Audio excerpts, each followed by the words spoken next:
सभी का बहुत बहुत स्वागत है आज की इस क्लास में। और आज हम करने जा रहे हैं फिजिक्स का लेक्चर नंबर 12। आज होने वाला है लेक्चर नंबर 12 काइनेमेटिक्स का, और शायद आज ही चैप्टर यहाँ पे फिनिश हो जाएगा। उससे पहले एक क्वेश्चन करते हैं जो कि होमवर्क में दिया था।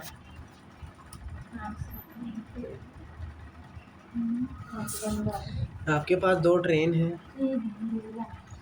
एक ट्रेन ये है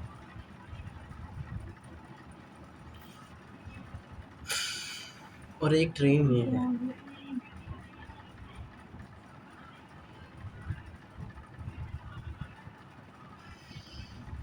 उसके बीच की दूरी 200 मीटर है और दोनों ट्रेन की लेंथ 150 मीटर।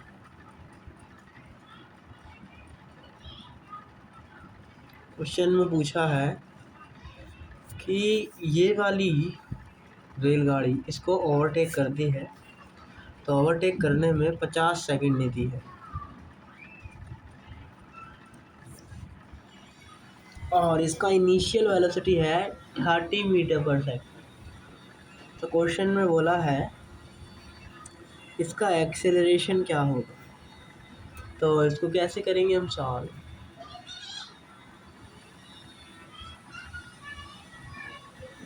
तो हम इसको रिलेटिव मोशन के रिस्पेक्ट में करते हैं।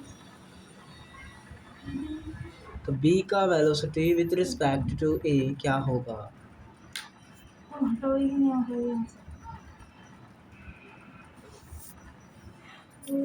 इसका 30 मीटर पर सेकंड है और इसका भी 30 मीटर पर सेकंड ही है।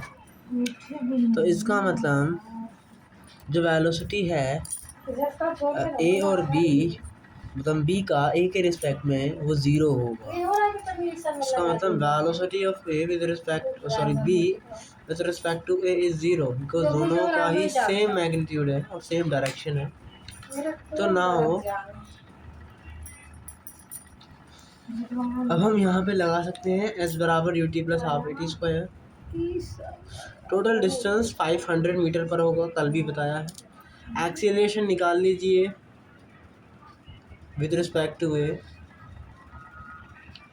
देखिए क्वेश्चन में हमें ए का कोई एक्सीलरेशन नहीं दिया, तो इसका मतलब ये केवल ए आई कैप ही होगा। एस का वैल्यू 500, ये 0 हो गया, हाफ एक्सीलरेशन और टाइम 50 का स्क्वायर, तो 50 से ये कटा और 0 से 0 गया, तो यहाँ हमारा आ जाएगा 2/5 इज इक्वल्स टू एक्सीलरेशन। तो इस तरीके से हमारा एक्सीलरेशन आ गया इस क्वेश्चन में 0.4 मीटर पर सेकेंड स्क्वायर। चलिए सर आगे बढ़ते हैं।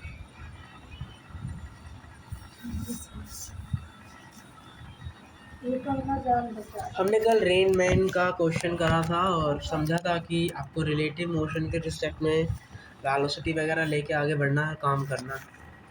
हमारा एक क्वेश्चन है जो कि 2019 के जेईई मेंस में आया हुआ था। क्या क्वेश्चन क्या था एक बार देखते हैं। एक पैसेंजर है जिसका ट्रेन का लेंथ है 60 मीटर और पैसेंजर जो है वो 80 किलोमीटर पर आवर की स्पीड से चल रहा है। पैसेंजर ट्रेन है जो कि 80 किलोमीटर पर आवर की स्पीड से चल रही है। Another flight train of length 120 metre travel at speed of, चल रही है 80 किलोमीटर पर आवर की स्पीड से, और ये वाली ट्रेन चल रही है जिसका लेंथ है 120 मीटर और ये चल रही है 30 km पर आवर की स्पीड से। Question is saying the ratio of time taken by the passenger train to complete cross the freight train when they are moving in the same direction and when they are moving in opposite direction।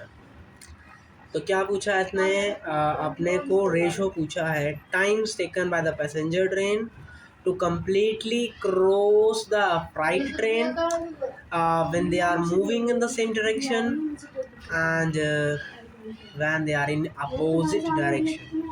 तो एक passenger train है जो कि 60 metre की है और 80 kilometre per our की speed से चल रही है, और दूसरी फाइटर ट्रेन है जिसका 120 मीटर लेंथ है और वो 30 किलोमीटर पर आवर की स्पीड से चल रहा है। तो क्वेश्चन है क्या है कि पैसेंजर ट्रेन जो है वो इस फाइटर ट्रेन को क्या करेगी, ओवरटेक करेगी। इसका मतलब वो कितना डिस्टेंस चलेगी, 180 मीटर, और कितनी स्पीड से, आप क्या निकाल लीजिए, वन में क्या रहा है कि दोनों का डायरेक्शन सेम है, तो इसका वेलोसिटी इसके रिस्पेक्ट में कितना आएगा, 15 मीटर पर सेकेंड आएगा, जहाँ तक हमें लगता है। ये टाइम वन हो जाएगा। टाइम टू है कि when they are in opposite direction, तो अब वेलोसिटी ऐड हो जाएंगी, तो यहाँ पर आ जाएगा 110 और ये आ जाएगा। दोनों का आप रेशो ले लीजिए, तो कटिंग कटिंग कटिंग करेंगे, तो इस तरीके से आपका रेशो आ गया, time one upon time two is equals to 11/5। So ये अपने यहाँ पे क्लियर हो जाएगा। चलिए, तो आई होप ये आपको समझ आया होगा। चलते हैं और अपने अगले क्वेश्चन को करने का ट्राई करते हैं। चलिए, सबसे पहले हमें कंसेप्ट पढ़ते हैं। कंसेप्ट कुछ नहीं है, हमने रिलेटिव मोशन सीखा है। अब मान लीजिए आप एस्केलेटर पर चल रहे हैं, लिफ्ट अलग है, एस्केलेटर अलग है। तो अगर आप एस्केलेटर पर चढ़ रहे हैं तो वहाँ पर आप कैसे समझेंगे चीज़ों को, देखिए ये हमारी लिफ्ट है, एस्केलेटर है ये हमारा, इस पर ये आदमी है और ये जा रहा है, मतलब इसको लिफ्ट जो है सो ऊपर खींच के लेके जा रही है। और हमने माना कि जो पूरा लेंथ है वो n स्टेप में जो है पूरा हो रहा है, मतलब यहाँ से लेकर यहाँ तक मैंने n स्टेप बोले, इसका डिस्प्लेसमेंट मैंने n स्टेप्स बोल दिया। समझ के रखना है एस्केलेटर प्रॉब्लम में ये सारी कहानी, कि उनका जो डिस्प्लेसमेंट है स्टार्टिंग से फाइनल तक वो आपने n स्टेप्स मान लिया, और एस्केलेटर मैन प्रॉब्लम्स की कहानी जो है यहाँ पर आप कर रहे हैं। आगे देखिए, एस्केलेटर का जो वेलोसिटी है उसको हमने n1 कह दिया, n1 स्टेप्स पर सेकेंड। जो एस्केलेटर है, खाली जो उनकी सीढ़ियाँ हैं वो n1 स्टेप चलती है हर सेकंड में। और जो मैन है, मैन किसके रिस्पेक्ट में चलेगा, एस्केलेटर के रिस्पेक्ट में चलेगा, तो उसको हमने बोल दिया velocity of man with respect to escalator, और उसको हमने बोला है n2 स्टेप्स पर सेकेंड। चलिए आगे बढ़ते हैं। तो ये जो कुछ कहानी है वो आपको समझनी है। अब हम इसके केस बनाते हैं और फिर इन चीज़ों को समझते हैं।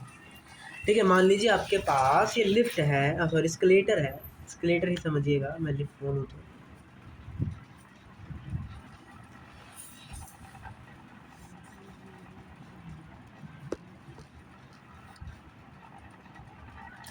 तो ये हमारी एस्केलेटर है। और एस्केलेटर में देखिए क्या देखने को मिल रहा है। फर्स्ट केस मैंने लिया कि एस्केलेटर मूव नहीं कर रही है, अगर एस्केलेटर मूव नहीं कर रही है तो इसका मतलब ये है कि वो वहीं है, एस्केलेटर मूव नहीं कर रहा है, एस्केलेटर स्टेप ऊपर नहीं चल रहा है, तो इसका मतलब escalator is not moving, escalator is not moving. पहला केस मैंने ये बोला।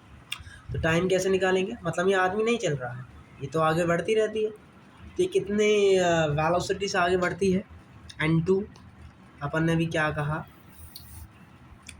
कि velocity of man with respect to escalator is n2 steps per second and velocity of escalator is n1 steps per second. मैंने पहला केस बनाया है कि एस्केलेटर मूव नहीं कर रहा है, एस्केलेटर मूव नहीं कर रहा है इसका मतलब आदमी मूव कर रहा है, और आदमी का वेलोसिटी कितना बोला है आपने, n2 स्टेप्स पर सेकेंड बोला है। टोटल डिस्प्लेसमेंट कितना है, n है, तो यहाँ से टाइम क्या निकलेगा हमारा, अपन ने पढ़ा है S बराबर VT होता है, तो V बराबर हो जाएगा डिस्प्लेसमेंट अपॉन टाइम। तो डिस्प्लेसमेंट है n स्टेप्स और इसका वेलोसिटी है n2, तो इस तरीके से टाइम टेकन हो जाएगा पहले केस में n/n।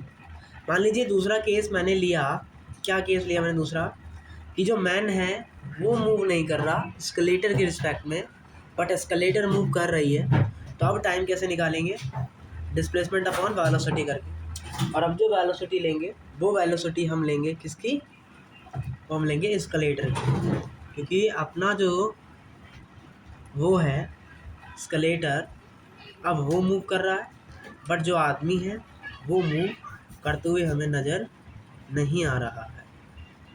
इसका मतलब कहानी क्या है, ये हमारा एस्केलेटर है, ये एस्केलेटर है हमारा,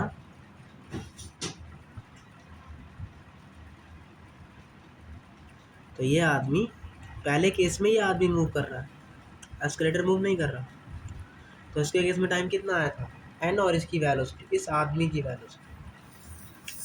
अब दूसरे केस में क्या है कि ये आदमी मूव नहीं कर रहा है, ये एकदम खड़ा हो गया है। मूव कौन कर रहा है जी? एस्केलेटर मूव कर रहा है।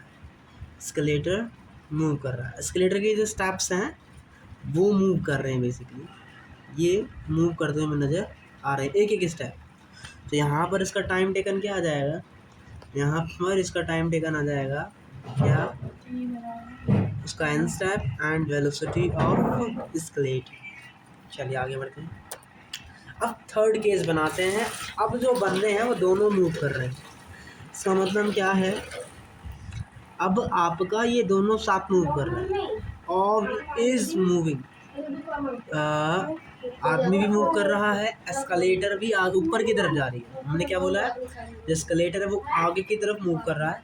तो उसके केस में टाइम क्या निकालोगे आप? एन स्टेप्स और टोटल वेलोसिटी। तो वेलोसिटी किसकी जाएगी? इसकी भी जाएगी और इसकी भी जाएगी। तो यहाँ पर टाइम आप ऐसे जो है निकालेंगे। आई होप ये समझ आया है। चौथा केस मैंने माना कि आदमी तो ऊपर जा रहा है लेकिन लिफ्ट नीचे आ रहा है। तो उसके केस में आपका टाइम क्या निकलेगा? t बराबर n। और आदमी ऊपर जा रहा है तो मतलब आदमी का वेलोसिटी पॉजिटिव, लेकिन लिफ्ट नीचे आ रही तो इसकी वेलोसिटी नेगेटिव टाइम्स। तो इस तरीके से आप टाइम अब ऐसे जो है कैलकुलेट करेंगे। तो आई होप आपको यहाँ पे समझ आया होगा कि एस्केलेटर मैन प्रॉब्लम्स में आपको टाइम वगैरह या कोई सा केस कैसे दिया है तो आपको कैसे निकालना है। मान लीजिए आपको एक क्वेश्चन दिया है कि escalator is moving with speed 2 steps per second. इसका मतलब जो एस्केलेटर है वो हर सेकंड में 2 स्टेप चलती है। And a boy can move on it with speed 3 step per second. Move on it मतलब ये आपको velocity of man with respect to escalator दिया है 3 स्टेप्स पर सेकंड। एस्केलेटर के केस में हम स्टेप्स पर सेकंड खेलते हैं, ना कि मीटर पर सेकंड। स्टेप्स होते हैं वो सीढ़ी के जो स्टेप्स होते हैं। तो आपको टाइम निकालना है जब जो बच्चा है, जो लड़का है वो ऊपर की तरफ जा रहा है। तो आपसे जो है escalator is moving up, escalator is moving down, then you should need to find time taken by man. ठीक है, चलिए समझिए क्या कह रहा है। ये आपके पास लिफ्ट है,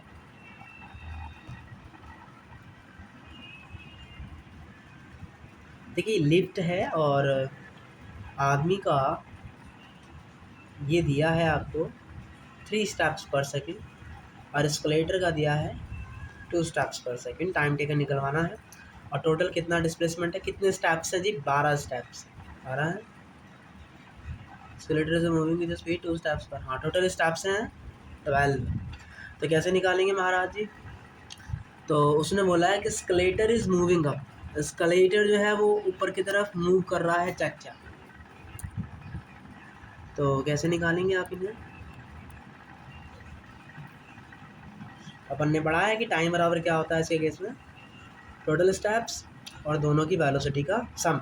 क्योंकि दोनों ऊपर जा रहे हैं तो इसलिए पॉजिटिव। तो यहाँ पे टाइम क्या आ जाएगा? 12/5। लेकिन दूसरे केस में कह रहा है कि ये नीचे आ रही है और आदमी ऊपर जा रहा है। यहाँ पे टाइम कैसे निकालोगे आप? टोटल स्टेप्स और आदमी की वेलोसिटी पॉजिटिव, एस्केलेटर की वेलोसिटी नेगेटिव। तो इस तरीके से यहाँ पर आपको कितना आ जाएगा? 12 स्टेप्स। 12 जो है सेकंड में वो जो है क्या करेगा, उसको पूरा करते हुए नज़र में आएगा। तो ये सारी कहानी आपने कल देखी थी, मतलब और इन चीज़ों को समझा था। और एस्केलेटर वाला जो छोटा सा केस बचा हुआ था उसको हमने यहाँ पे डिस्कस कर दिया है और सभी कंसेप्ट को यहाँ पर हमने बेसिकली समझा दिया है। अब हम प्लेटफॉर्म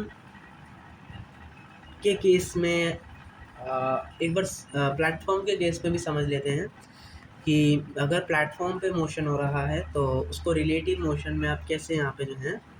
तो हमने कल क्या क्या पढ़ा अभी तक? देखिए हमने पहला केस तो ये पढ़ा था कि आपका हो सकता है कि ये दोनों गाड़ियाँ किसी सड़क पे चल रही है, मतलब प्लेटफॉर्म पे चल रही है। तो वहाँ पर इसको मैंने ए बोला, इसको बी बोला, तो मैं बोल रहा हूँ कि इसकी वेलोसिटी बताओ इसके रिस्पेक्ट में।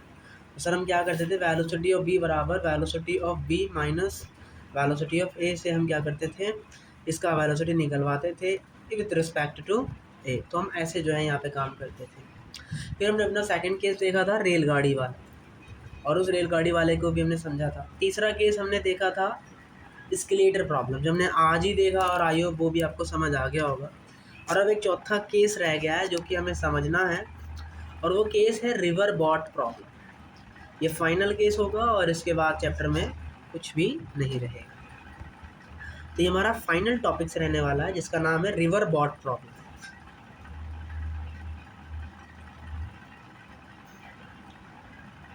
देखिए रिवर बॉट प्रॉब्लम बड़ी फेमस है, इस पे भी क्वेश्चन काफ़ी ज़्यादातर पूछे जाते हैं। इसको हमें स्केलेटर की तरह ही ट्रीट करना है। जैसे हमने अभी स्केलेटर में समझा था वैसे ही यहाँ पर भी हम इसको समझेंगे। तो दो चीज़ होती है इसमें। क्या होता है, एक तो आपका डाउनस्ट्रीम वर्ड फेमस होता है और एक अपस्ट्रीम वर्ड फेमस होता है।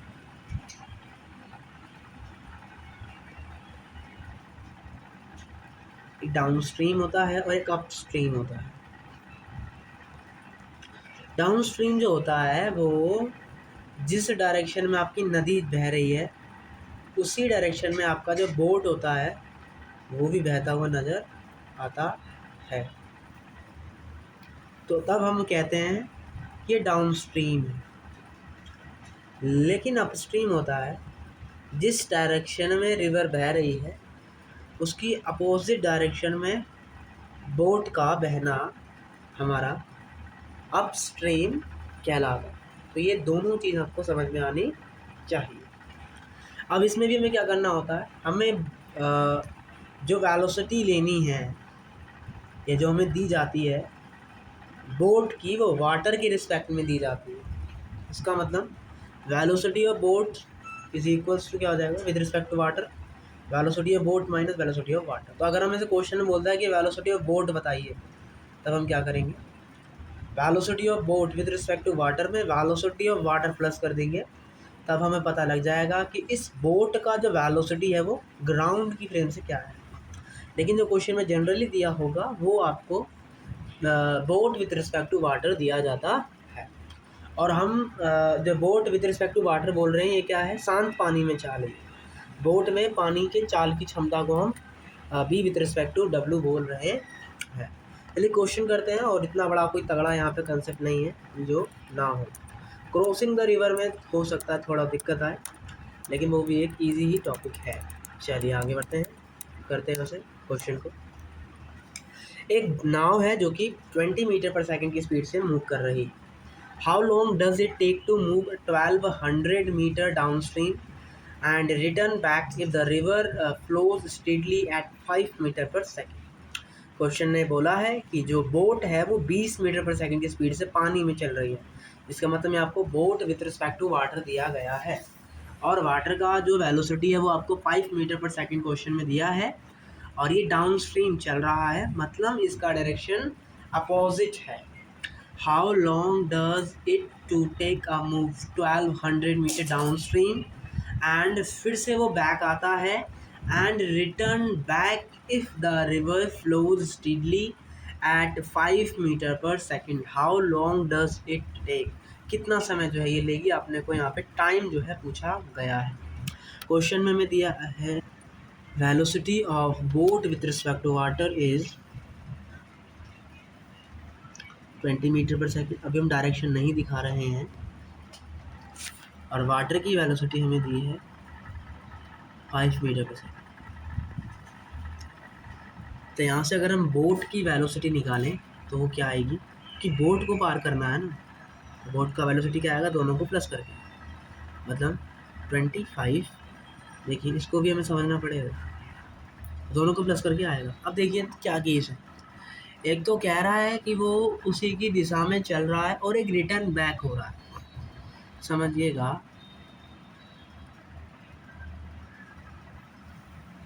देखिए पहला केस तो इसने बोला है कि बोट 1200 मीटर का दूरी ट्रैवल करता है और फिर 1200 मीटर दूरी ट्रैवल करने के बाद वो रिटर्न बैक हो जाता है। वो पहले ऐसे जा रहा था, अब वो पीछे की तरफ मुड़ जाता है। तो इन दोनों केसेस में आपको टोटल टाइम जो है यहाँ पे बताना है। कैसे निकालेंगे, फिर देखिए अगर ये ऐसे मूव कर रहा है तो वेलोसिटी का डायरेक्शन, वाटर का डायरेक्शन भी आगे ही है। इसका मतलब ऊपर वाले फेनोमिना में up stream down stream flow हो रहा है। कौन सा फ्लो हो रहा है, down stream. Down stream flow होता है तो सर दोनों का डायरेक्शन सेम होता है सर। इसका मतलब वेलोसिटी ऑफ बोट कितना आ जाएगा, 5 and 25 आई कैप आ जाएगा। तो टाइम बराबर क्या होता है, डिस्टेंस कितना ट्रैवल कर रहा है 1200 और वेलोसिटी है ये, तो दोनों को सॉल्व करेंगे तो यहाँ से आपका आंसर आ जाएगा 48 सेकेंड। सर दूसरे केस में एक प्रॉब्लम है, वो प्रॉब्लम क्या है कि अब आपका जो फ्लो हो रहा है वो अपस्ट्रीम हो रहा है, तो यहाँ पे वेलोसिटी ऑफ बोट माइनस करके निकलेगी, कितनी आएगी 15 आई कैप, 15 मीटर पर सेकंड। अब आप क्या निकालेंगे, टाइम इज इक्वल टू, अभी भी आपको 1200 मीटर का ही डिस्टेंस ट्रैवल करने के लिए क्वेश्चन में बोला गया है, तो यहाँ से सॉल्व करते हैं तो टाइम टेकन 18 सेकेंड, तो उसने टोटल बोला है, तो time for going 1200 metre is 48 and to return back is 18। तो इस तरीके से टोटल जो समय लगेगा उसको इस पूरी यात्रा करने में 128 सेकंड लगते हुए हम यहाँ पे नज़र में आएंगे। तो ये क्वेश्चन के ज़रिए हमने समझा कि अपस्ट्रीम डाउनस्ट्रीम के क्वेश्चनों को या उनके कंसेप्ट को कैसे समझना है और कैसे बढ़ते हुए आगे चलना है। अब हमारा कंसेप्ट है कि अगर हम रिवर को क्रॉस कर रहे हैं तो हम हमारा कौन सा फंडा लगता है और क्या कहानी होती है, एक बार समझने का ट्राई करते हैं, क्योंकि क्रॉसिंग द रिवर से भी क्वेश्चन पूछे गए हैं पेपर में।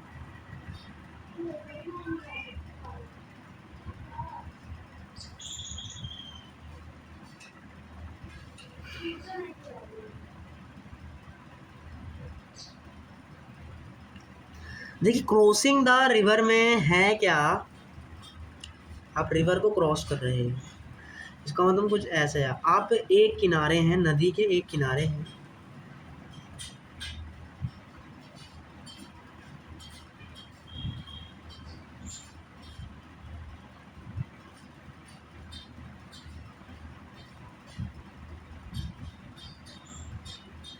आप नदी के एक किनारे हैं और वो जो नदी है वो कॉन्टीन्यूसली क्या कर रही है, फ्लो कर रही है, फ्लो कर रही है, क्या कर रही है, वो नदी किनारे कंटिन्यूसली फ्लो करते हुए नजर आ रही है। तो मैंने माना कि इसका स्पीड कितना है, u मान लिया। अब आपके पास एक बोट है और उस बोट को आपको पार करके उधर जाना है, ये आपके पास रखी है बोट और इसको पार करके आपको क्या करना है, जाना है, और इसकी वेलोसिटी हमने v दे दी। तो ये मेरी बोट है जो कि मूव करते हुए आगे जा रही है, ठीक है, ऐसे जा रही है। तो उसे इस किनारे से इस किनारे तक पहुंचना है, तो मैंने क्या बोला, बोट है velocity v in still water and water is flying with velocity u as shown, okay. तो इसका मतलब अगर बोट, तो ये जो v क्या है, ये v क्या होगा, velocity of boat with respect to water है, और वाटर की वेलोसिटी कितनी है इस डायरेक्शन में, u आई कैप, ये v है ये, लेकिन मैग्नीट्यूड है, हमें क्या चाहिए, वेलोसिटी वेक्टर।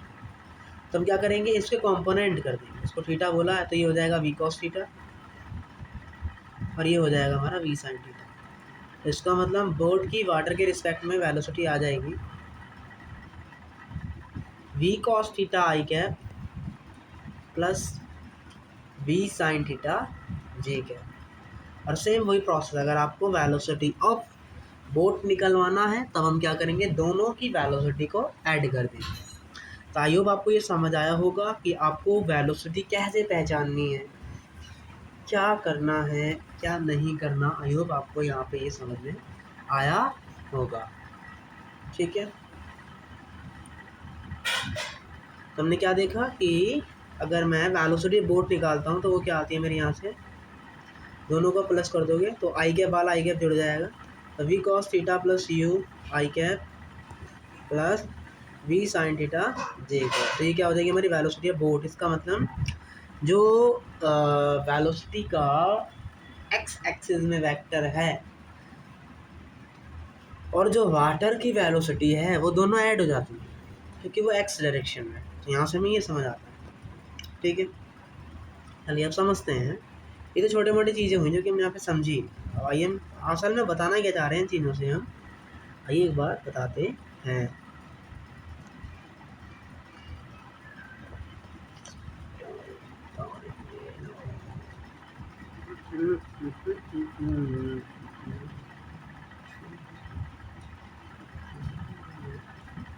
ये हमारा डायग्राम है जैसे कि आपको दिख रहा है महाराज जी।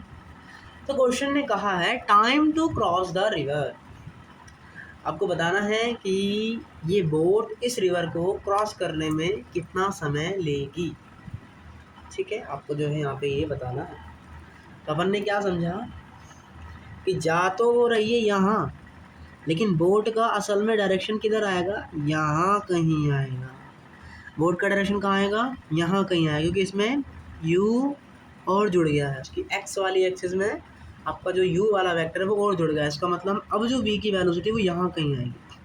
इसका मतलब उसे जाना कहाँ था, यहाँ, लेकिन उसे वो पहुँचेगी कहाँ, इतना दूर। तो इसका मतलब जो जितनी दूर एक्स्ट्रा पहुँच रही है उसको हम बोलते हैं ड्रिफ्ट।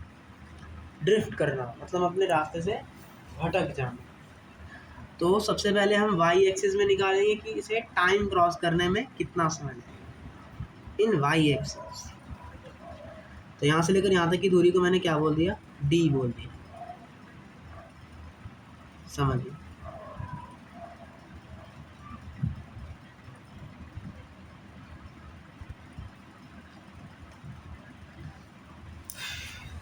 तो वाई एक्सिस में हम क्या लगा सकते हैं, v बराबर u प्लस ए टी, या डिस्प्लेसमेंट बराबर क्या होता है, v मल्टीप्लाई टाइम। डिस्प्लेसमेंट क्या है, d है। y में वेलोसिटी क्या है, v साइन थीटा। तो इसका मतलब टाइम क्या आ जाएगा, d upon v sine theta बराबर d। तो उसे अगर ऐसे जाना है तो उसे कितना टाइम लगेगा, d upon v sine theta. कितना लगेगा, d upon v sine theta. अब हम ये लगा देते हैं x एक्सिस में, इस एक्सिस में लगा देते हैं, इस एक्सिस में। तो x एक्सिस में क्या आएगी आपकी टाइम, s बराबर v मल्टीप्लाई में t। इसका मतलब s बराबर वेलोसिटी यूज़ करेंगे v cos theta plus u d, और टाइम क्या है हमारा, ये आया d upon v sine theta. तो वो x में कितना चलेगा, वो यहाँ से कितना आएगा, ये आएगा। इसका मतलब उसे यहाँ से वहाँ जाने में कितना समय लगेगा, d upon v sine theta.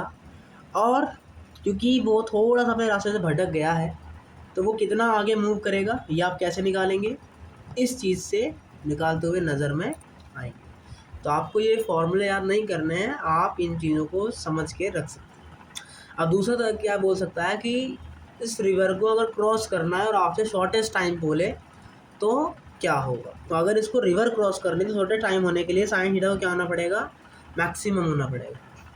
तो साइन थीटा मैक्सिमम को होता है 90 डिग्री पर। तो इसका मतलब टाइम बराबर क्या हो जाएगा, d बाय वी। तो इसका मतलब ये हमारा क्या हो जाएगा, शॉर्टेस्ट टाइम हो जाएगा, मिनिमम टाइम हो जाएगा। तो अगर किसी एक रिवर को क्या करना है, जल्दी पहुंचना, तो उसे क्या करना पड़ेगा, परपेंडिकुलर डायरेक्शन में अपनी बोट की वेलोसिटी को करके आगे मूव करना पड़ेगा, तभी वो रिवर जो है शॉर्ट टाइम में पहुंच पाएगी। आई होप ये आपको यहाँ पे समझ में आया होगा।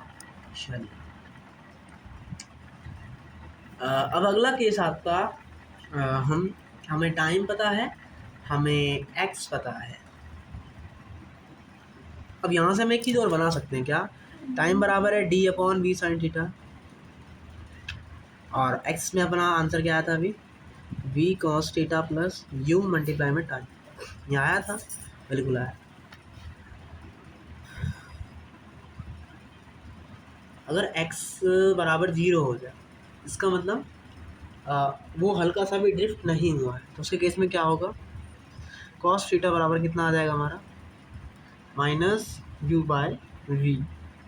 माइनस का साइन आ रहा है, इसका मतलब थीटा क्या है, ग्रेटर देन नेगेटिव है, क्योंकि सेकंड क्वाड्रेंट में ही कॉस थीटा नेगेटिव होता है, थर्ड में भी नेगेटिव ही होता है। ठीक है, तो यहाँ से आपका टाइम क्या निकलेगा, डी अपॉन वी, और साइन थीटा कैसे लिखेंगे, तो कॉस थीटा को साइन थीटा में चेंज करने क्या करते हैं, 1 माइनस इसका स्क्वायर और उसका अंडर रूट करते हैं, शायद याद होगा।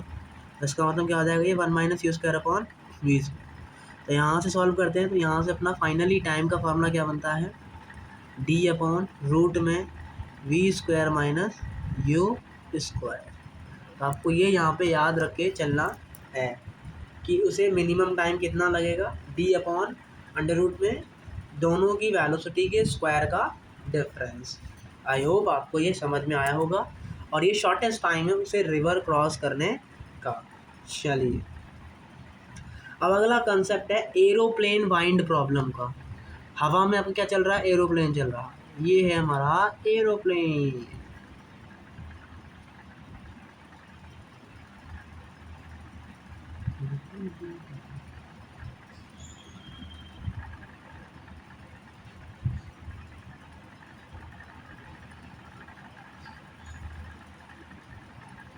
तो ये हमारा क्या है, एरोप्लेन है, जो कि कहाँ चल रहा है, ये चल रहा है ऐसे, ऐसे चल रहा है, ठीक है। ये एरोप्लेन ऐसे जो है मूव करता हुआ हमें नज़र में आ रहा है।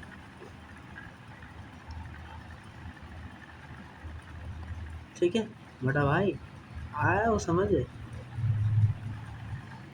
तो हो सकता है कि वेलोसिटी एरोप्लेन की इधर है और हवा भी इसी डायरेक्शन में चल रही है, तो दोनों इसको क्या बोलेंगे, डाउन स्ट्रीम बोलेंगे, same as velocity, river boat problem की तरह इसको ट्रीट करेंगे। और अगर वेलोसिटी पीछे है फिर वेलोसिटी आगे है और हवा पीछे चल रही है तो इसको हम बोलेंगे क्या, अप स्ट्रीम। ठीक है, तो इसके केस में टाइम क्या आएगा, जो टोटल डिस्टेंस ट्रैवल करेगा वो और डिवाइड में दोनों की वेलोसिटी का सम। और यहाँ क्या आएगा, टोटल डिस्टेंस जो ट्रैवल करेगा वो और डिवाइड में दोनों की वेलोसिटी का डिफरेंस। आई होप आपको यहाँ पे ये समझ में आया। और अब देखिए होगा क्या, कोशिश करेगा ये यहाँ जाने की, लेकिन असल में परिणाम क्या आएगा, ये हल्का सा अपने रास्ते से भटक जाएगा, सेम एज रिवर प्रॉब्लम की तरह। तो ये परिणाम कहाँ आएगा इसका, यहाँ करीब आएगा, क्योंकि एक वेलोसिटी का वेक्टर इधर है एक इधर है, तो परिणाम किधर आएगा, यहाँ कहीं आता हुआ नज़र में आएगा। तो मान लीजिए आपको एरोप्लेन को to move on a straight line, आपको जो एरोप्लेन है उसको स्ट्रेट लाइन पर मूव करवाना है, तो उसको केस में आपको क्या टाइम देना पड़ेगा, उसी तरीके से जैसे आपने रिवर में दिया था, L/रूट में v² माइनस u²। कहने का मतलब क्या है, आप जो है एरोप्लेन को स्ट्रेट लाइन पाथ में ऐसे मूव करवाना चाहते हो तो आपको कितना समय देना पड़ेगा, L/रूट में v² माइनस u²। बाकी समझ जाएंगे, ऐसे फ्लो करेगा तो होगा क्या। ठीक है, आपको आखिरकार ये समझ में आया होगा। और ये सब बेसिक जानकारी है जो कि क्वेश्चन करने से पहले आपको पता होनी चाहिए, और उन सभी जानकारी को यहाँ पर आपको प्रोवाइड कर दिया गया है कि मिनिमम टाइम कैसे निकालेंगे, एरोप्लेन जो भी कहानी है उसमें इन सब चीज़ों को कैसे समझना है। तो अभी तक आपने क्या समझा, बस यही कहानी समझी है, लेंथ और आप वेलोसिटी देख के लिख लीजिए। बाकी आपको एक फॉर्मूला याद रहना चाहिए, रिवर बॉट प्रॉब्लम हो चाहे एरोप्लेन वाइंड प्रॉब्लम हो, दोनों में अगर स्ट्रेट लाइन पाथों से फॉलो करना है तो उसके लिए उसे कितना मिनिमम टाइम देना पड़ेगा, टाइम बराबर डिस्टेंस अपॉन रूट में वेलोसिटी के स्क्वायर का डिफरेंस। ठीक है, बस आपको ये मेन चीज़ याद रखनी है। बाकी आप जितने भी आपको सिखाए हैं उन सब का कोई फॉर्मूला आपको याद करने की जरूरत नहीं है, वो सब आपको पता है, आप इजीली उनको लिख सकते। चलिए अब हम एक क्वेश्चन के जरिए अपने पढ़ाई को थोड़ा आगे बढ़ाते हैं।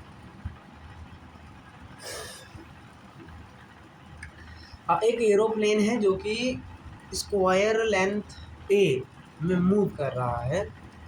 Velocity of aeroplane with respect to air is v and velocity of air is u. Direction of air flow is parallel to two sides of square.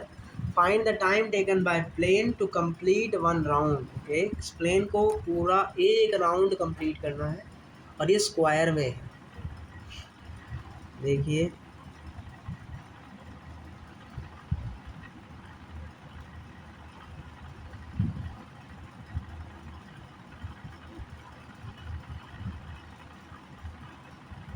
क्या है, देखिए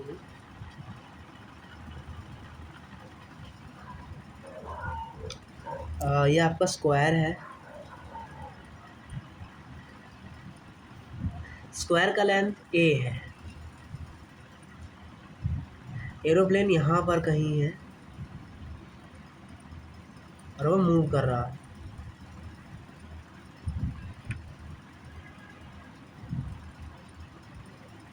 ये हमारा एरोप्लेन है ना तो वो यहाँ कहीं मूव करता हुआ नज़र में आ रहा है।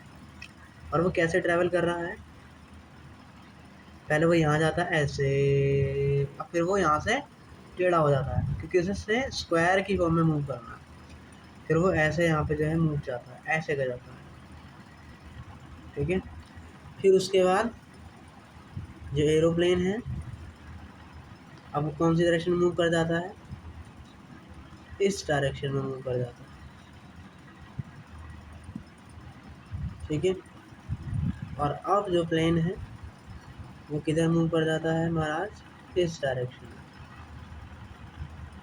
तो ऐसा जो है आपका एरोप्लेन मूव करता हुआ नज़र में आता है, ठीक है। ऐसे कहीं ये मूव करता हुआ नज़र में आ रहा है। तो क्वेश्चन में कहा है कि हवा की जो वेलोसिटी है वो इधर की तरफ, और इसका हवा की वेलोसिटी u बोली है और इसकी वेलोसिटी है v। तो सबसे पहले उसे यहाँ से यहाँ तक जाने में कितना समय लगेगा ये निकालते हैं। टाइम इसे 1 बोल दिया, टोटल लेंथ है a और दोनों वेलोसिटी ऐड हो जाएंगे। अब टाइम 2 निकालते हैं। तो टाइम 2 निकालेंगे तो उसे जाना है ऐसे, जिसको नीचे की वेलोसिटी यहाँ, ठीक है। और एक वेलोसिटी होगी इधर, जो किसकी वेलोसिटी होगी, हवा की।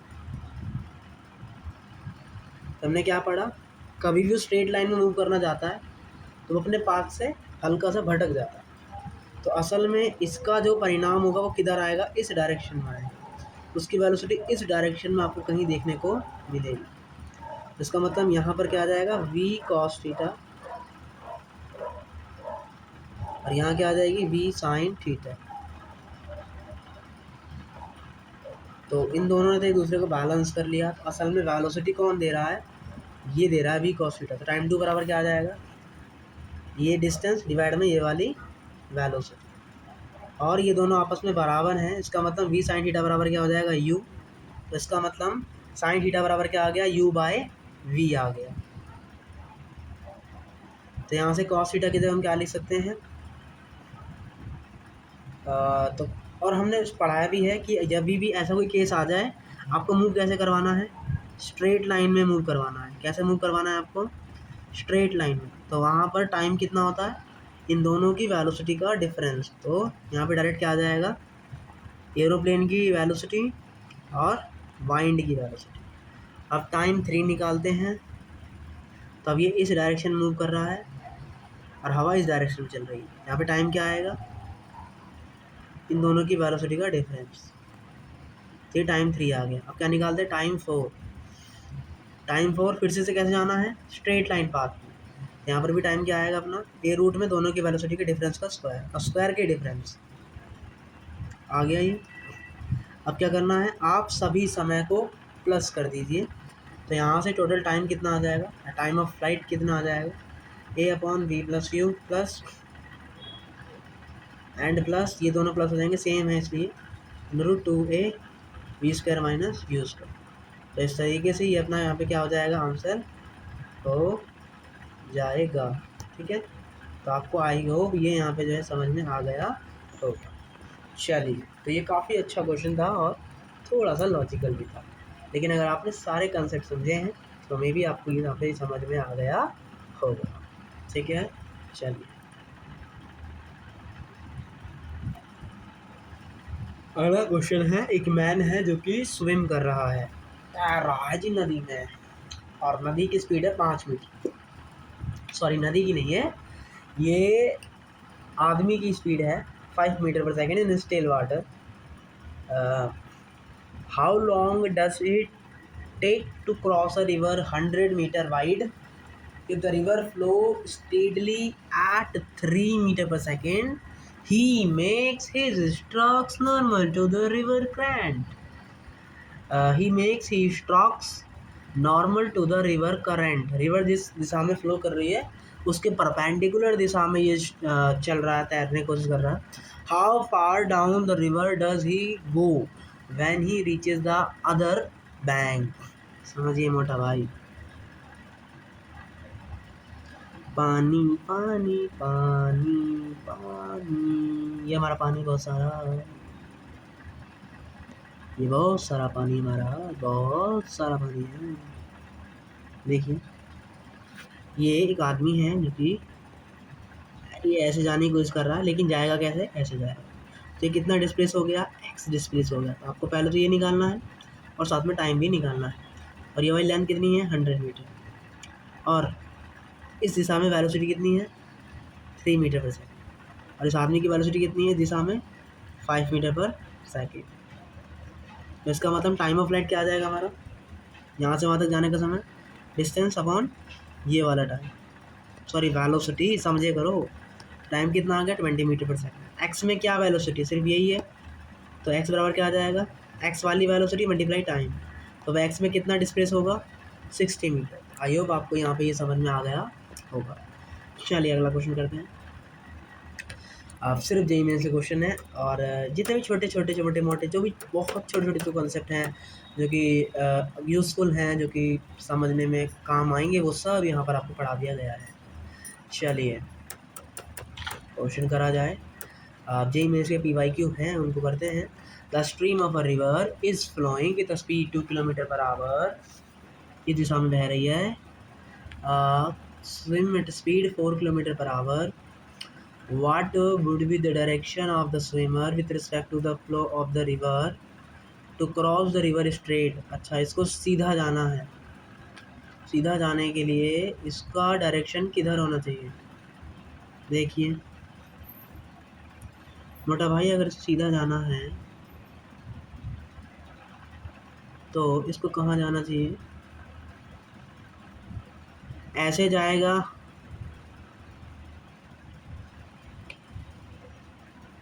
तो इधर कंपोनेंट आएगा, मतलब थीटा यहाँ आएगा, यहाँ वी cos थीटा हो जाएगा, यहाँ वी sin थीटा हो जाएगा। इसका मतलब स्ट्रेट लाइन में तो पहुँच नहीं पाएगा। तो अगर उसे स्ट्रेट लाइन में स्विम करना है तो उसे उसको कहाँ से स्टार्ट करना पड़ेगा, उसको ऐसे जो है जाना पड़ेगा। ऐसे जाएगा तो वो अपने परिणाम से, उसका परिणाम क्या आएगा, ये आएगा। अगर वो ऐसे जाने की कोशिश करेगा, यहाँ जाने की कोशिश करेगा इस दिशा में, उसका परिणाम ये आएगा। लेकिन अगर वो इस दिशा में जाने की कोशिश करेगा तो इसका परिणाम क्या आएगा, इसका परिणाम यही आ जाएगा। इसका परिणाम क्या आ जाएगा, ये आ जाएगा। तो इसलिए उसको अपनी डायरेक्शन कहाँ रखनी पड़ेगी, यहाँ रखनी पड़ेगी। तो यहाँ क्या हो जाएगा, और नीचे की डायरेक्शन में यहाँ क्या हो जाएगा, साइन थीटा, और यहाँ क्या हो जाएगा, यू। तो ओवरऑल इसके पास वेलोसिटी कहाँ बचेगी, इस डायरेक्शन में, ये दोनों तो बराबर हो जाएंगे। इसका मतलब अब वो स्ट्रेट लाइन में मूव कर सकेगा। तो बस आपको यही समझाना था। तो वी साइन थीटा बराबर क्या आ गया, यू। यू का वैल्यू कितना है, 2। तो यहाँ से साइन थीटा का वैल्यू कितना आ गया, 2/v आ गया। और v का वैल्यू कितना दिया, 4। तो इसका मतलब साइन थीटा आ गया 1/2। इसका मतलब थीटा का वैल्यू कितना आ गया, 30 डिग्री। लेकिन हमें तो यहाँ से बताना होता है। तो ये 30 है, ये 90 है, तो टोटल कितना एंगल हो गया, 120 डिग्री। इसलिए अपना आंसर क्या हो जाएगा, ऑप्शन नंबर 4।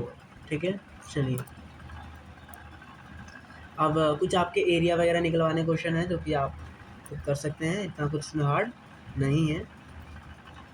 ठीक है, ये सब आप कर सकते हैं, VT ग्राफ वाले क्वेश्चन हो गए। चलिए, तो ये सारे छोटे मोटे क्वेश्चन हैं, जो छोटे मोटे कंसेप्ट हैं, वो सब आप खुद से ट्राई कर सकते हैं। तो हम ये वाला क्वेश्चन करवा देते हैं आपके लिए। ये क्वेश्चन है BAM,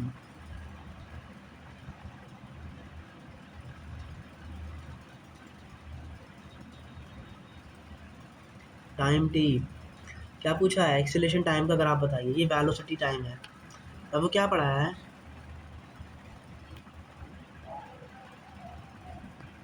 क्या पढ़ाया है आपको, ये हमें ये पढ़ाया गया है कि अगर वेलोसिटी में ये एक्सीलरेशन देता है, एक्सीलरेशन क्या आ गया, कांस्टेंट आ गया, और क्या आ रहा है, नेगेटिव आ रहा है। इसका मतलब कहाँ बनेगा, ये नेगेटिव साइड बनेगा।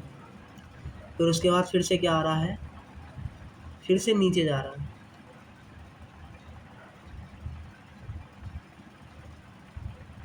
अरे हाँ, देखिए पहले वो यहाँ जाके यहाँ तक नेगेटिव हुआ, तो हमें यहाँ से लेकर यहाँ तक लगाना पड़ेगा ना। तो यहाँ से लेकर यहाँ तक एक्सीलरेशन ये हो गया। फिर उसके बाद यहाँ से लेकर एक्सीलरेशन क्या आ रहा है, यहाँ पे अब स्लोप आ रही है पॉजिटिव। इसका मतलब एक्सीलरेशन क्या हो जाएगा, ऊपर साइड की तरफ पॉजिटिव। तो इसका आंसर क्या हो जाएगा, ये हो जाएगा। सब समझाया है, सारे क्वेश्चन करे हैं, ऐसे जितने भी क्वेश्चन होते थे हमसे सब हमने किए हैं। तो यहाँ पर फिर से डिस्कस करने का फ़ायदा तो है नहीं। देखिए एक क्वेश्चन और करते हैं। वी स्क्वायर और एक्स का ग्राफ आपको दिया है। ये कुछ क्वेश्चन रह गए थे जो होमवर्क में दिए थे, उनका बेसिकली डिस्कशन हो रहा है।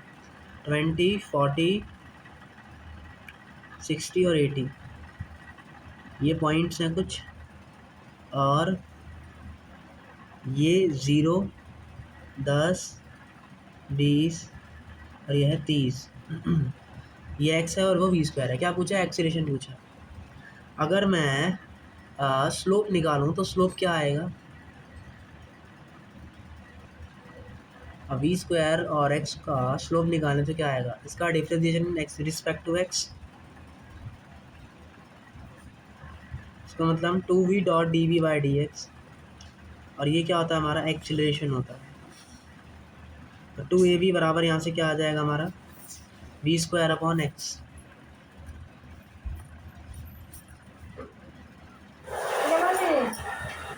देखिए ये पूरा ही तो ए होता है, तो ये तो 2a हो गया ना, यहाँ गड़बड़ हो गया। अब आप कोई सा भी ले लीजिए, मैंने यहाँ से लेकर यहाँ तक लिया तो वी स्क्वायर कितना आ गया? वी स्क्वायर आ गया यहाँ से लेकर यहाँ तक। अच्छा, ये ग्राफ 20 से स्टार्ट हो रहा है। ग्राफ कहाँ से स्टार्ट हो रहा है? ये यहाँ से स्टार्ट हो रहा है। तो आपको दूरी क्या लेनी पड़ेगी? हमें दूरी लेनी पड़ेगी इतनी।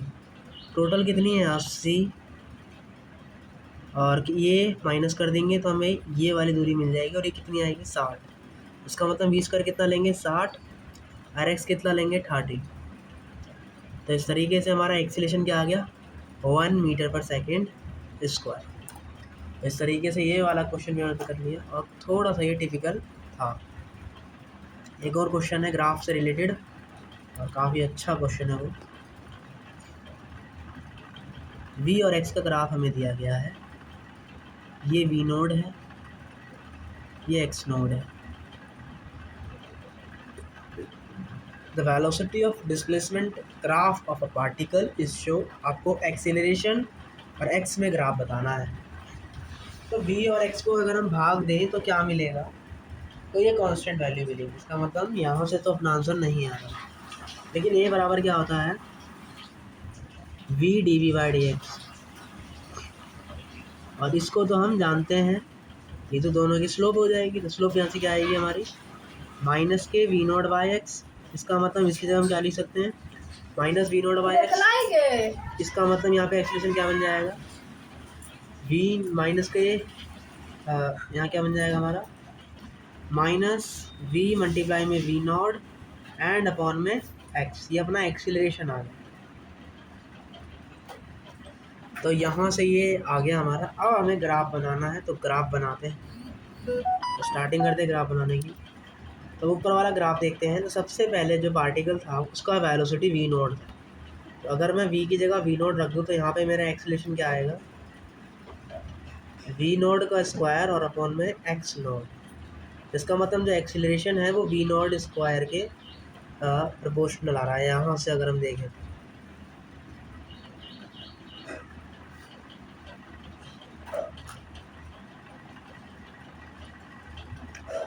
अब यहाँ पे ये क्या वेलोसिटी क्या हो रही है? 0 हो रही है। अब एक बार वेलोसिटी की वैल्यू क्या रखते हैं? 0 रखते हैं, तो एक्सीलरेशन भी क्या आ जाएगा? 0 आ जाएगा। और एक बार यहाँ कहीं मिड में होगी तो उसको मैंने वी नोट बाई 2 बोला। तो अब ए का वैल्यू क्या रखते हैं? V naught by 2। तो यहाँ से क्या आ जाएगा? माइनस का we note square by 2x। तो ये एक्सीलरेशन की 3 वैल्यू आपने निकाल ली है। अब आप क्या कर सकते हैं? यहाँ से डायरेक्ट इनका कर्व यहाँ पे बना सकते हैं। तो हमें आप 4 ऑप्शन दिए थे, हम ऑप्शन से चीज़ें देख सकते हैं। एक ऑप्शन ये है, एक ऑप्शन ये है, एक ऑप्शन ये है, और एक ऑप्शन ये है। क्योंकि स्लोप नेगेटिव हो रहा है और वी नोट के स्क्वायर के प्रोपोर्शनल। इसका मतलब ये तो आपने आंसर नहीं हो सकता। तो अब ये डिपेंड करेगा इस पे और इस पे। जब एक्स का वैल्यू 0 हो गया तो एक्सीलरेशन भी 0 हो गया। तो मतलब एक्सीलरेशन किसी पॉइंट पर 0 तो आएगा है। और जो कि दोनों ही केसेस में एक्सीलरेशन नेगेटिव आ रहा है, तो इसका मतलब यहाँ पे स्लोप क्या आएगी? नेगेटिव। और स्लोप नेगेटिव कब आ रही है? यहाँ या फिर यहाँ। सॉरी, स्लोप नेगेटिव नहीं, एक्सीलरेशन का वैल्यू नेगेटिव आ रहा है ना। तो एक्सीलरेशन का वैल्यू नेगेटिव का आ रहा है इस वाले केस, क्योंकि एक्सीलरेशन वाई एक्सिस के नीचे बन रहा है। तो यहाँ पर नेगेटिव आ रहा है, तो इसलिए अपने यहाँ पे क्या हो जाएगा? ये आंसर हो जाएगा। इसको करने का एक और तरीका है और एक और तरीके से इसको एक बार समझते हैं। हम क्या जानते हैं, वाई बराबर क्या होता है, एम एक्स प्लस सी होता है। एम का वैल्यू आपने निकलवा लिया, ए क्या बोला है आपने, एक्सीलेशन बोला है। या अगर हम इसको देखें तो ए क्या होता है हमारा, एक्सीलेशन होता है, जिसको हमने ए बोला है। एम का वैल्यू कितना आया था, वी नॉट बाई एक्स आया था, minus v naught by x आया था, और यहाँ एक्स और प्लस में है सी। अब ये सी जो कांस्टेंट है उसका वैल्यू कैसे निकालेंगे, तो आइए समझते हैं इसको। अगर मैं इस वाले के लिए लगाऊं y बराबर एम एक्स प्लस सी, तो क्या आएगा, y की जगह क्या आएगा, v आएगा, क्योंकि y एक्सिस में v ही है, बराबर एम एक्स, एम में क्या जाएगा, स्लोप, स्लोप क्या है, minus v naught by x, और x एक्सिस में ये वाला x जाएगा, और प्लस में क्या जाएगा हमारा, ये इतना फालतू है तो इसका c हो जाएगा, इसका मतलब ये v नॉट आ जाएगा। तो यहाँ से v का वैल्यू क्या आ गया, minus v naught by x naught, x plus v naught, और ब्रैकेट में ये कहानी, और इन पूरे ये आ गया, ये अपना वेलोसिटी आ गया, ये अपना एक्सीलेशन आया है, लेकिन यहाँ से सी नहीं पता लगा। लेकिन हम क्या जानते हैं, v into d v by d x क्या होता है, एक्सीलेशन होता है। इसका मतलब इस पूरे की मल्टीप्लाई अगर मैं किससे कर दूँ,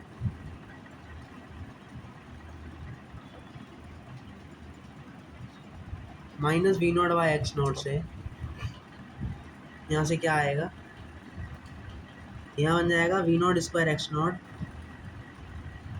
और यहाँ x plus minus v naught square x naught. तो देखिए, और बराबर में एक्सेलरेशन। तो यहाँ से क्या पता लगा, अगर मैं कंपैरिजन करूँ, मुझे इक्वेशन लिखना होता तो मैं क्या लिखता, ए बराबर एम एक्स प्लस सी, उसका मतलब ये मेरा क्या हो जाएगा, सी हो जाएगा, ये तो एक्स हो गया, और ये वाला मेरा क्या हो जाएगा, कांस्टेंट, जो कि स्लोप के बराबर हो। तो यहाँ से क्या पता लग रहा है, acceleration is directly proportional to x, और डायरेक्टली प्रोपोर्शनल टू एक्स, इसका मतलब यहाँ पे एक्स एक स्ट्रेट लाइन में बनेगा एक्सीलरेशन के साथ, और यहाँ पे स्लोप क्या आ रही है, नेगेटिव, इसका मतलब यहाँ पे क्या बनता हुआ नज़र आएगा, हमें ग्राफ इसका ऐसे बनता हुआ नज़र आएगा। तो आप इस क्वेश्चन को दो तरीके से कर सकते हो, ये दोनों तरीके आपने यहाँ पे देख ली। एक टॉपिक है, छोटा सा टॉपिक है, जो कि आप फ्री फॉल जिसे कह सकते हैं। वैसे ये कहानी हम समझ भी चुके हैं, बाकी छोटा सा कंसेप्ट है, एक बार उसको समझ लेते हैं। Projectile collide in air, projectiles collide in air. देखिए बेसिकली क्या है कि जब आप हवा में कोई चीज़ फेंकते हो, या कोई चीज़ जब हवा में होती है, तो उसमें सिर्फ नीचे की तरफ क्या लगता है, जी लगता है, और ऐसे मोशन को आप क्या बोलते हो, फ्री फॉल। लेकिन जो एरोप्लेन उड़ रहा है, या फिर कोई हॉट एयर बलून उड़ रहा है, तो वहाँ पर नीचे क्या लगता है, mg लगता है, और बॉयंसी फोर्स भी लगता है। तो उसके केस में जो नेट एक्सीलरेशन होगा ना, वो अब आपका जी नहीं होगा। इसका मतलब यहाँ पे क्या नहीं होगा, आपका फ्री फॉल नहीं होगा। समझिए, फ्री फॉल वहाँ होता है जहाँ पे सिर्फ और सिर्फ जी लग रहा हो, ठीक है, मतलब सिर्फ ग्रेविटी एक्सीलरेशन दे रही है उसमें, तो वही अपना फ्री फॉल होता है। ओके, बस इतना ही कंसेप्ट है। क्योंकि हम एनएलएम चैप्टर में काफ़ी इसके क्वेश्चन कर चुके हैं, तो दोबारा डिस्कस करके कोई फ़ायदा तो यहाँ पे नहीं। चलिए क्वेश्चन है, और ये क्वेश्चन है कोलाइडेशन पर। जब दो बॉल कोलाइड कर रही हैं तब ये क्वेश्चन पूछा गया। दो ball are throw simultaneously, ball आपने दोनों एक साथ फेंकी है, एक को अपवर्ड फेंका है और एक को डाउनवर्ड फेंका, और 100 मीटर की हाइट से फेंका। तो क्वेश्चन बोला है एट विच पॉइंट, मतलब वो किस पॉइंट पर जो है कोलाइड करेंगी, ये हमसे क्वेश्चन में पूछा गया। समझिए, ये आपके पास एक टावर है जिसकी टोटल हाइट 100 मीटर है। एक बॉल आपने यहाँ से फेंकी और बॉल की वेलोसिटी 10 मीटर पर सेकेंड, और एक बॉल ऊपर फेंकी है जिसकी वेलोसिटी है 40 मीटर पर सेकेंड।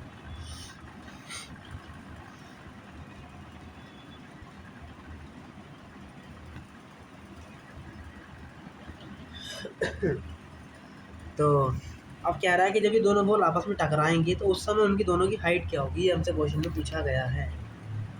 तो नीचे वाली हाइट को मैंने बोला h, और यहाँ से लेकर यहाँ तक की हाइट को मैंने क्या बोल दिया, 100 माइनस h बोल दिया। तो इस हाइट पे टकरा रही हूँ, मैंने ऐसा माना। और इस पर क्या लग रहा है, जी लग रहा है, क्योंकि आपने पढ़ा है फ्री फॉल मोशन हो रहा है, ये हवा में है, और सिर्फ इस पर जी ही लगता मुझे नज़र आ रहा है, और तो कोई फोर्स नहीं लग रहा, तो इसका मतलब ये फ्री फॉल मोशन करता हुआ नज़र आ रहा है।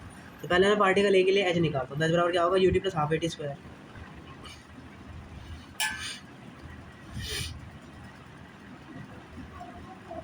ये क्या बन जाएगा मेरा,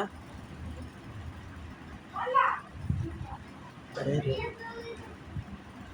5t² हो जाएगा अगर मैं इसको काटूंगा तो। अब 100 माइनस एच के लिए लिखते हैं। लेकिन देखिए ये ऊपर जा रहा था तो, लेकिन ये यहाँ आ रहा है और डिस्प्लेसमेंट ऊपर की तरफ, मतलब नेगेटिव डायरेक्शन लेंगे यहाँ पे, बाकी उसकी डायरेक्शन पॉजिटिव। और यहाँ क्या आ जाएगा 10t, ये भी नेगेटिव और ये भी नेगेटिव, ठीक है। माइनस से माइनस कटा और ये सारे साइन यहाँ पे जो है इरेज हो जाएंगे और ये बन जाएगा हमारा 5t²। कहानी ख़त्म। अब यहाँ से 100 लिया और h को उधर भेज दिया तो यहाँ क्या बन जाएगा 100 माइनस 10t माइनस 5t² बराबर h। अब ये भी h है, ये भी h है, आप दोनों को बराबर कर दीजिए। दोनों को बराबर कर लेते हैं, काम करते हैं। इसका तो PDF मिल जाता है आपको TSC JEE नीट के प्लेटफॉर्म पर, तो उसको घबराइए मत। दोनों को क्या कर दिया हमने, बराबर कर दिया। तो अब ये इधर आ जाएगा तो माइनस हो जाएगा और ये बराबर में 0, ठीक है। अच्छा t² रह गया उसका, तो अब ये प्लस बन जाएगा, ये भी प्लस और ये भी प्लस, इससे अपना ये कट गया।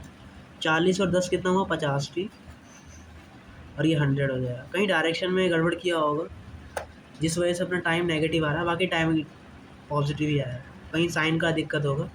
टाइम अपना क्या आ गया 2 सेकेंड आ गया, ठीक है। ओके सर, तो अब टाइम निकल गया, अब हाइट ही तो निकालनी है। एच बराबर UT plus half eighty, height निकाल लेते हैं। तो 40t माइनस 5t² था ना, पहली इक्वेशन देखें तो 40 दूनी 80 और 20।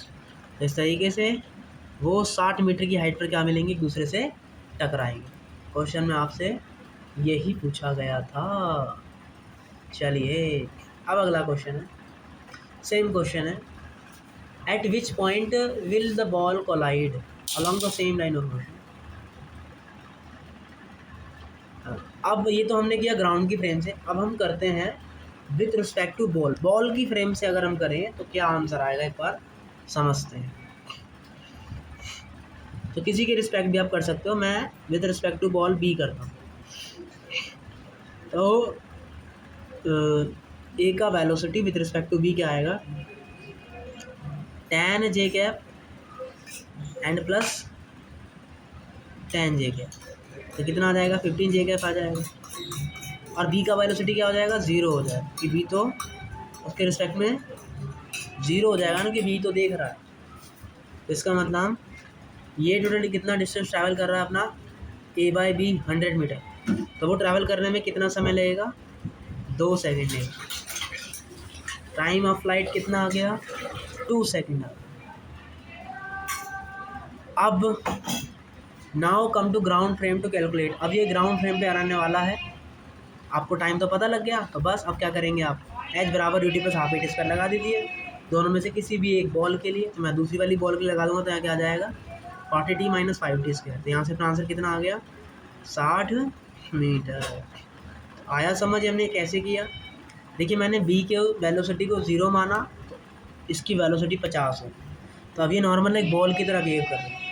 तब इस बॉल को ऊपर जाने में कितना समय लगेगा 2 सेकंड। तो बॉल का ऊपर जाने में समय निकाल लिया, वो ही अपना समय टक्कर का भी होगा, जब दोनों का वेलोसिटी प्लस हो गया। तब आपको टाइम मिल गया है, बात ख़त्म। अब आप क्या करेंगे, सेकंड इक्वेशन ऑफ मोशन लगाएंगे। तो वहाँ सर आपको क्या मिल जाएगा, हाइट जो है तो वहाँ से आपको क्या मिल जाएगा, हाइट मिलता हुआ नज़र में आ जाएगा। आई होप आपको ये समझ में आया होगा। और एक क्वेश्चन आपको हमने होमवर्क में दिया है, minimum separation between two objects. Minimum separation between two object. तो कभी भी मिनिमम सेपरेशन निकालना होता है तो उसके लिए हम क्या करते हैं, आइए क्वेश्चन के जरिए समझते हैं। इसमें भी आप विथ रिस्पेक्ट टू कार या विथ रिस्पेक्ट टू ग्राउंड या किसी के रिस्पेक्ट में भी निकाल सकते हैं, ठीक है।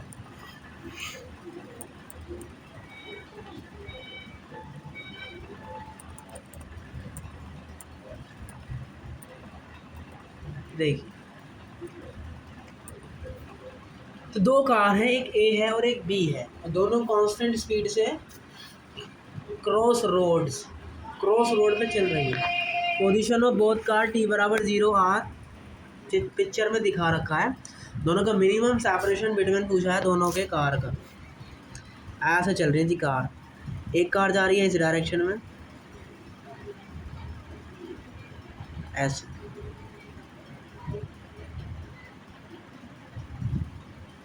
और एक कार जा रही है ऐसे।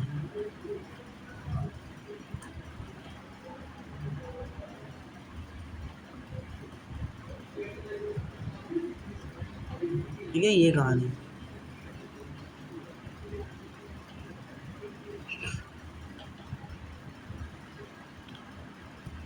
ठीक है, तो इन दोनों के बीच का मिनिमम डिस्टेंस क्या होगा, ये ही होगा। तो ये आपको जो है निकलवाना। इसका स्पीड कितना दिया, 40 मीटर पर सेकेंड, और इसका दिया 30 मीटर पर सेकेंड। ये टोटल डिस्टेंस है 1200 मीटर, और ये टोटल डिस्टेंस है 900 मीटर। तो कैसे निकालेंगे, तो मैं ग्राउंड की रिस्पेक्ट में कर रहा हूँ। तो इसका मतलब ये गाड़ी कुछ चली होगी, तो ये गाड़ी टोटल यहाँ तक पहुँचने में टी समय, मैंने कोई टाइम टी माना, टी टाइम पर ये गाड़ी क्या होगी, ये 1 सेकंड में 40 चलती है, तो टी समय में कितना चलेगी, 40 थी, और ये कितना चलेगी, 30 थी। तो ये गाड़ी कहाँ होगी, 900 में से उतना माइनस कर दीजिए। तो ये किसका वैल्यू आ गया, यहाँ से लेकर यहाँ तक का, और टाइम टी। या तो वो आपको टाइम दे सकता है या तो वो ना दे। टाइम भी तो देना पड़ेगा कि कौन से टाइम पे पूछ रहे हो, है ना। हम अपनी मर्जी से कर थोड़ी ना देंगे महाराज जी। ओके, बाकी देखिए। और इसका डिस्टेंस क्या आ जाएगा, 1200 में से कितना माइनस कर देंगे, 30। आपको क्या निकल गई, वेलोसिटी निकल गई, ये निकालना है। तो क्या नज़र आ रहा है, एक ट्रायंगल नज़र आ रहा है। इसका क्या पता है, लंब पता है, आधार पता है, कर्ण निकालना है। तो लंब का स्क्वायर प्लस कर्ण का आधार का स्क्वायर, उसका under root is equal to कर्ण, मतलब वहाँ से आपको आर मिनिमम मिल जाएगा। तो कैसे निकालेंगे, 900 माइनस 40t का स्क्वायर प्लस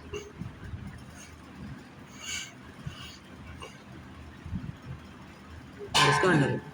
अब बात ये है कि टाइम कैसे निकालें, ये लफड़ा पड़ेगा कि टाइम कैसे निकालेंगे ज़रा। देखिए, मैं टाइम निकालना था, तो टाइम निकालने के लिए ये क्या आया, आर आया। आर कौन सा, आर मिनिमम है ना, आर मिनिमम में तो चाहिए हमें, मैक्सिमम तो इनफाइनाइट हो जाएगा, यही है। तो जब भी आपको मैक्सिमम मिनिमम निकालना होता है तब आप डिफ्रेंशिएशन करते हैं। तो मैं ऐसा कर दूंगा, डिफ्रेंशिएशन कर दूंगा। क्या कर दूंगा मैं इसका, ये कांस्टेंट वैल्यू है तो इसका डिफ्रेंशिएशन क्या आ जाएगा, 0 आ जाएगा। टाइम के रिस्पेक्ट में डिफ्रेंशिएशन कर रहे हैं, दो वैल्यू बाहर आ गई, ये तो चल बसा। और बचेगा क्या हमारा, ये तो रहेगा ना, पहले 900 माइनस 40 तो रहेगा। फिर फर्दर एक बार डिफ्रेंशिएट करोगे तब किसका डिफ्रेंशिएशन होगा हमारा, 40t का, और वो क्या बन जाएगा, माइनस का 40। ये तो भैया हम सिखा चुके हैं, ज़्यादा नहीं घुसेंगे इसमें। फिर फर्दर 2 यहाँ आ गया, 1200 माइनस 3t, 3 की 30t है जी, 30t है, और मल्टीप्लाई में 30। ठीक है, अब सॉल्व करेंगे, 9 दूनी 18, 1800, और 80t, 40 दूनी 80, बाहर 40 भी तो है, तो 80 इंटू 4, तो 8 चौक 32, 320, और 320 में से 90 गया, 320 में से हमारा 90 गया, तो कितना बचा, 90 गया,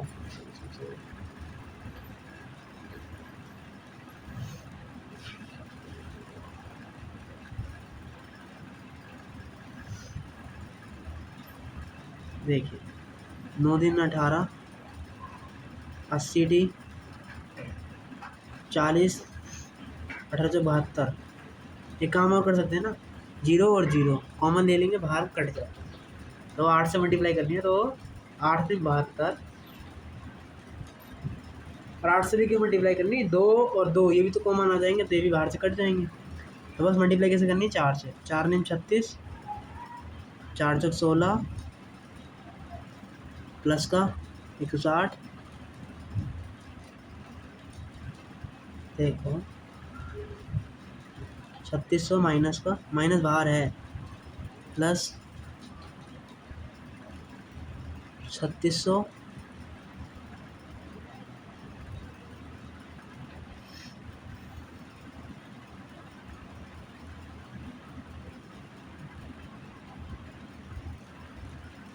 और -30t था तो उसका डिफरेंशिएट करते तो यहाँ भी माइनस आता है एक, ठीक है।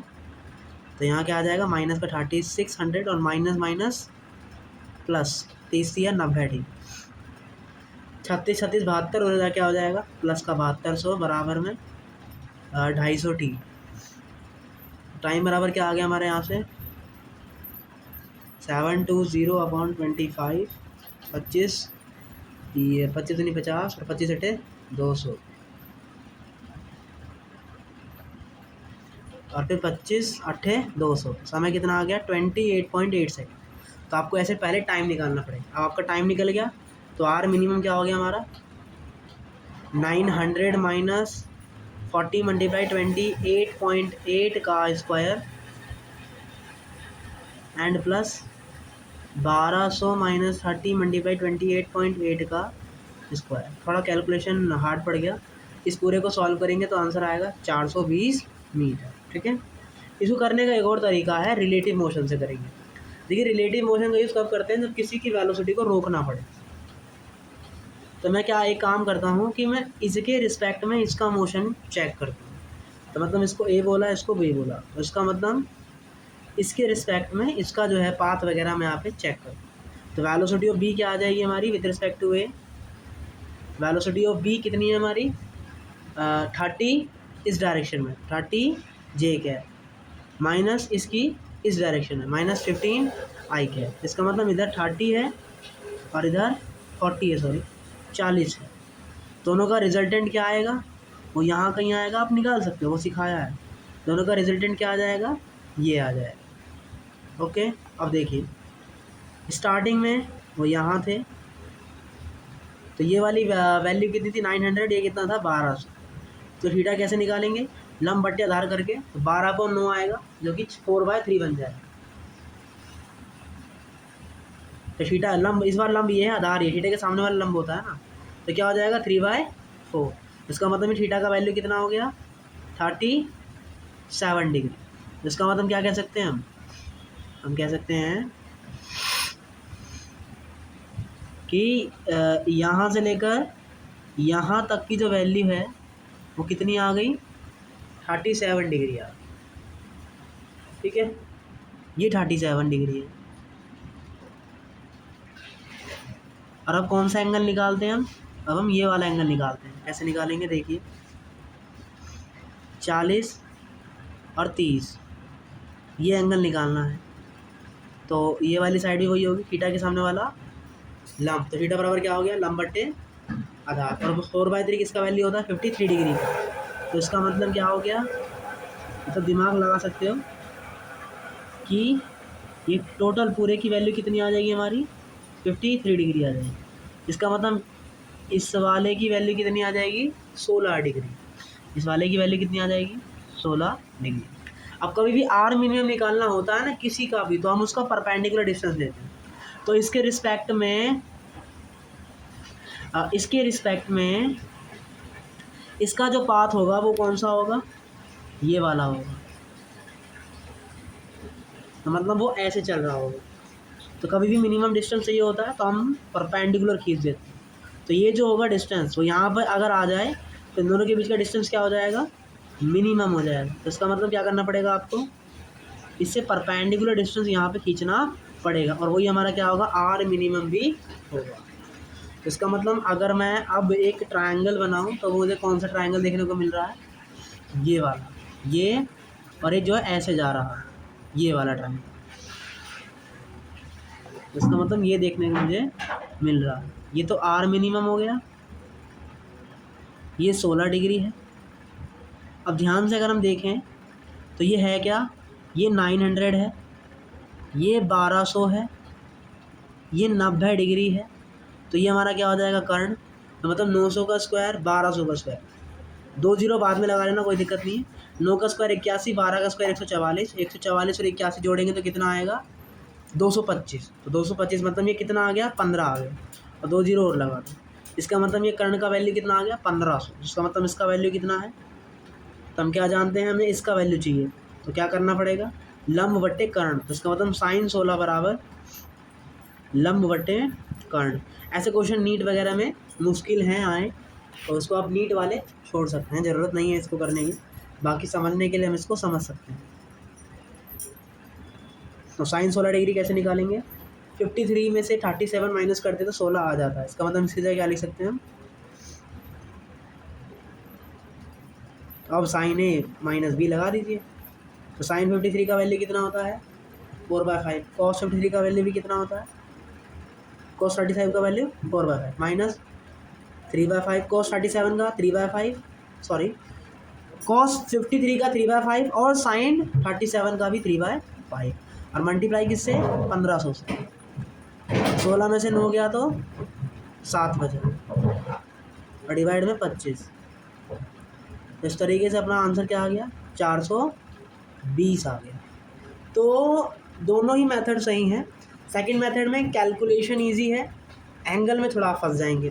फर्स्ट वाले में कैलकुलेशन थोड़ा कठिन है, बाकी कंसेप्ट इजी है। तो आप दोनों में से कोई सा भी मेथड लगा सकते हो, बोथ आर इजी मेथड। तो कोई सही मेथड लगाइए और आई होप आपको अब आर मिनिमम निकालना सीख लिया हो। मान लीजिए झंडा लहरा रहा है, और अगर झंडा लहरा रहा है तो आप तो आप क्या करेंगे? कुछ नहीं करना, जैसे आप सब में यूज़ करते थे वैसे करेंगे। अगर हवा इस दिशा में चल रही है, झंडा भी इस दिशा में लहरा रहा है, तो झंडे की जो वेलोसिटी आएगी, जो वाइंड की जो वेलोसिटी आएगी वो किसके रिस्पेक्ट में आएगी? पोल के रिस्पेक्ट में आएगी। मतलब इसके रिस्पेक्ट में आप लेंगे क्या? वाइंड की जो वेलोसिटी होगी किसके रिस्पेक्ट में लोगे? पोल के रिस्पेक्ट में लेंगे। अगर फ्लैग लहरा रहा है दिशा में, तो जो हवा है उसकी जो वेलोसिटी होगी वो किसके दिशा में लोगे आप? पोल के रिस्पेक्ट में लेंगे। किसके रिस्पेक्ट में लेंगे?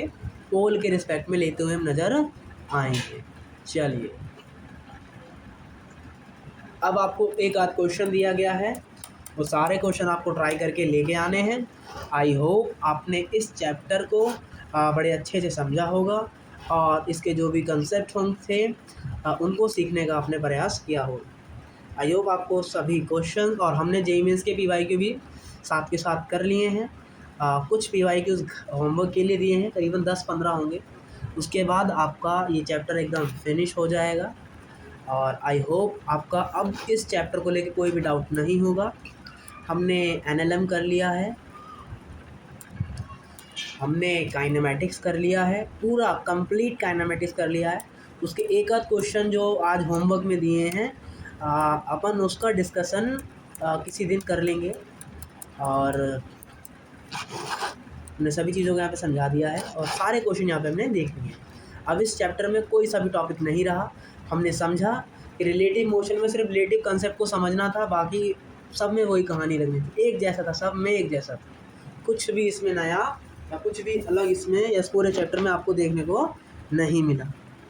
ये चैप्टर बहुत क्रूशियल है पूरे फिज़िक्स के लिए, और इसको लास्ट में पढ़ाने का मतलब यही था, NLM के बाद पढ़ाने का मतलब यही था कि NLM में कुछ टर्म्स आती हैं, उनको सीखते सीखते आप फिर इस चैप्टर के काबिल बन जाएंगे। आई होप आपको ये वाला तरीका मेरा अच्छा लगा हो। और मैंने आपको अब काइनेमेटिक्स करवा दिया है, आपको NLM करवा दिया है, आपको वर्क पावर एनर्जी करवा दी है, तो सबसे भयंकर चैप्टर होते हैं वो आपको करवा दिए गए हैं। आपको काइनेमेटिक्स मैंने करवा दी, आपको मैंने NLM करवा दिया, आपको मैंने WPM या WPE करवा दिया। सेंटर ऑफ मास चल रहा है, लंबा जाएगा, ये चैप्टर थोड़ा बड़ा है। और अब हम यहाँ पे आपका एक चैप्टर रह गया है सर्कुलर मोशन, जो कि हम कल से स्टार्ट करेंगे सर्कुलर मोशन, और लगभग 5 दिनों के अंदर हम सर्कुलर मोशन को फिनिश करने का प्रयास करेंगे, और उन्हीं 5 दिनों के अंदर अंदर हम अपने सेंटर ऑफ मास को भी फिनिश करने का ट्राई करें। अभी हमारे 4 लेक्चर हो चुके हैं, 5 से 10 5 दिनों के अंदर अंदर आपका सेंटर ऑफ मास भी फिनिश हो जाएगा और आपका सर्कुलर मोशन भी फिनिश हो जाएगा, क्योंकि हमें 10 जुलाई से अपना नया पोर्शन स्टार्ट करना है 12th क्लास का पहला चैप्टर इलेक्ट्रोस्टैटिक्स। एक आध दिन का अगर डिले होता तो चलेगा, कोई दिक्कत नहीं है, लेकिन यस हमें स्टार्ट करना है। और ये 10 जुलाई से आपका सबसे भयंकर चैप्टर चालू होने वाला है, रोटेशनल मोशन। तो रोटेशनल मोशन के लिए क्या क्या इंपॉर्टेंट टॉपिक्स हैं? आपको वर्क पावर एनर्जी अच्छे से आना चाहिए, आपको सेंटर ऑफ मास अच्छे से आना चाहिए, आपको सर्कुलर मोशन अच्छे से आना चाहिए, आपको NLM मतलब वो FBD वगैरह अच्छे से आना चाहिए, और काइनेमेटिक्स का मतलब आपको ये सारे आने चाहिए, मतलब कंप्लीट मैकेनिक्स आना चाहिए। तो हमारी मैकेनिक्स कंप्लीट होने वाली है, सिर्फ एक चैप्टर रह गया, द करीबन 2-3 चैप्टर रह गए हैं जो कि फिनिश हो जाएंगे। तो हमारा सिलेबस रिदम से चल रहा है, ऐसे ही बढ़ते रहिए, सीखते रहिए। मिलते हैं कल की क्लास में एक नए चैप्टर के साथ, सर्कुलर मोशन के साथ। तब तक के लिए टाटा बाय बाय, जय हिंद।